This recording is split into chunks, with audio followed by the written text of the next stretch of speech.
In upstate New York, there's a little, quiet, isolated town called Scotia. This place is a very nice place for families to grow, for people to be together, and for friendship. It is also a place with a history of death. Now, this small, quaint village of Scotia Glenville in upstate New York may seem like a quiet, innocent little town, but sadly there have been striking numbers of murders here. Brutal, vicious murders partaken by none other than the former basketball star, Mr. Larri Byrd. Now, Mr. Byrd, on this very playground, murdered over 30 small, innocent children, along with teenagers, adults, old age, nothing. His crimes know no limit of age. His weapons include basketballs, ice picks, shotguns, chains, and butcher knives. It's brutal, disgusting atrocities that no one would believe would ever be able to take place in such a quiet community such as this, but it has happened. That's why we are here today, to reveal to you the true story of Larri Byrd.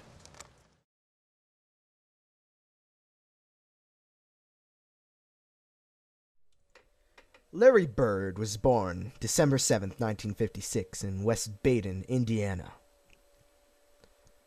He then went on to play basketball with the Boston Celtics and became very, very successful. He then retired and moved to Scotia.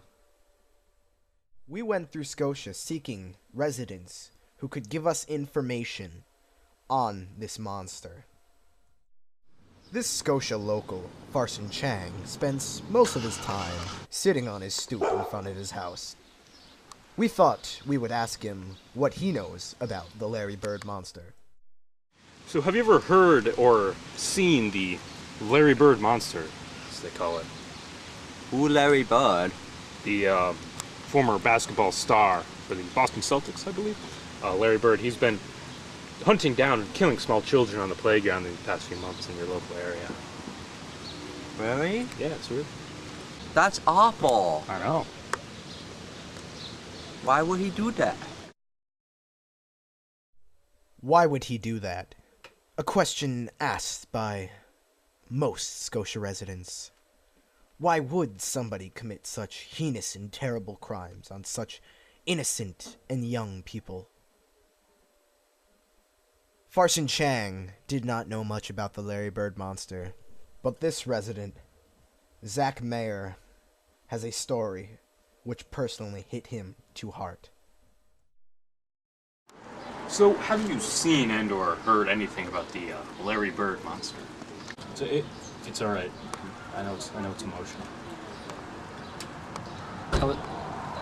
I was at the playground.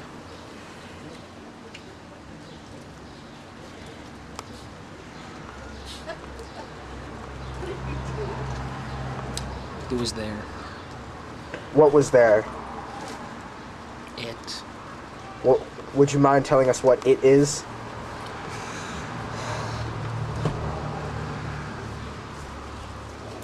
Larri Byrd. Excuse me? Larri Byrd was there. We have an eyewitness here. Like the basketball player, Larri Byrd. Like the Boston Celtics star. At first I thought it was Kyle Conroy, and I was like, Kyle, it's me, Zach, but it wasn't Kyle. What was he doing? What did he do? Please elaborate.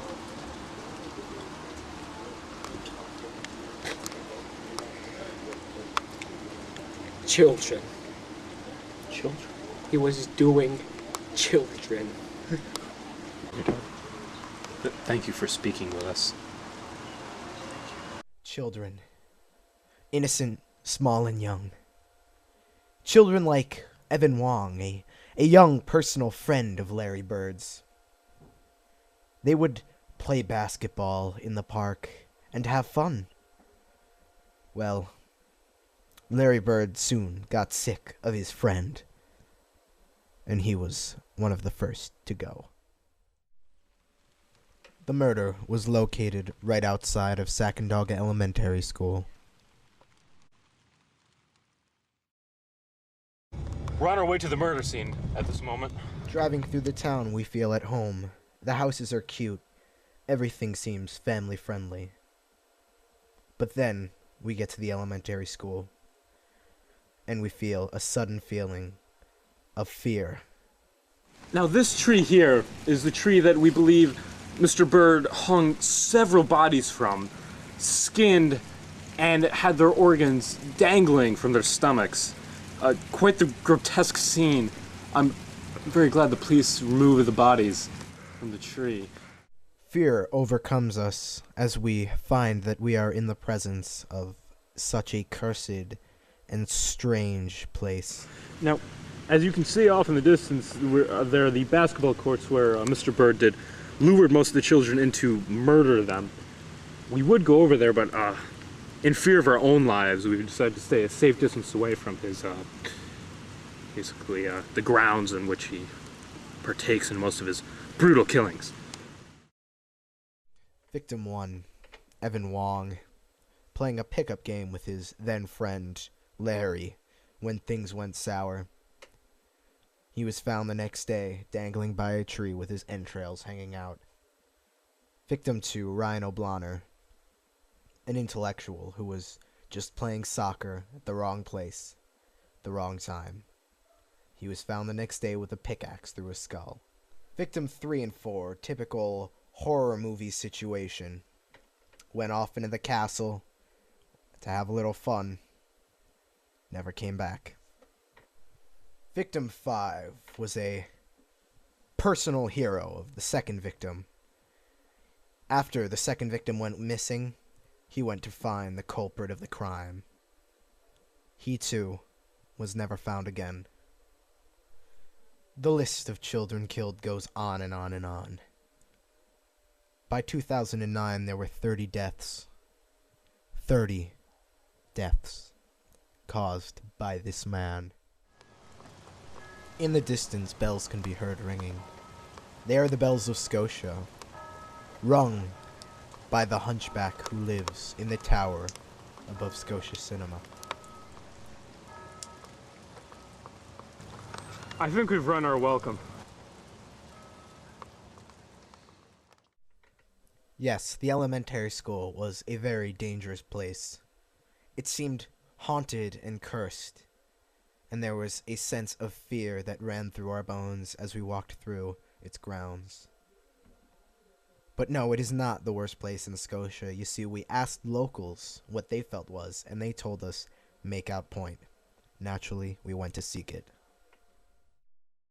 Makeout Point. Safe? Of course not. Dangerous? Yes. Site of murders? Of course. As to not threaten our lives, we visited Makeout Point in the day. Now this spot has a wonderful view, nice shrubs of trees, the lake, of course, over there. It's raining out right now, but on a beautiful sunny day it'd be gorgeous. But yet, haunted by the memories of brutal killings. Killings that were done by none other than the subject of this documentary, Larri Byrd. Story goes like this. 2 youth at Makeout Point doing what else? Nothing's gonna happen, they're safe. It's only 2 in the morning and it's raining. Knock knock, who's there? Look over. It's too late. Now, being the natural thrill seekers we are, we decided to do the unthinkable. We found out exactly where Larri Byrd lives, and we decided to visit his house.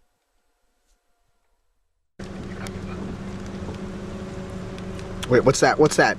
Oh, Holy oh gosh!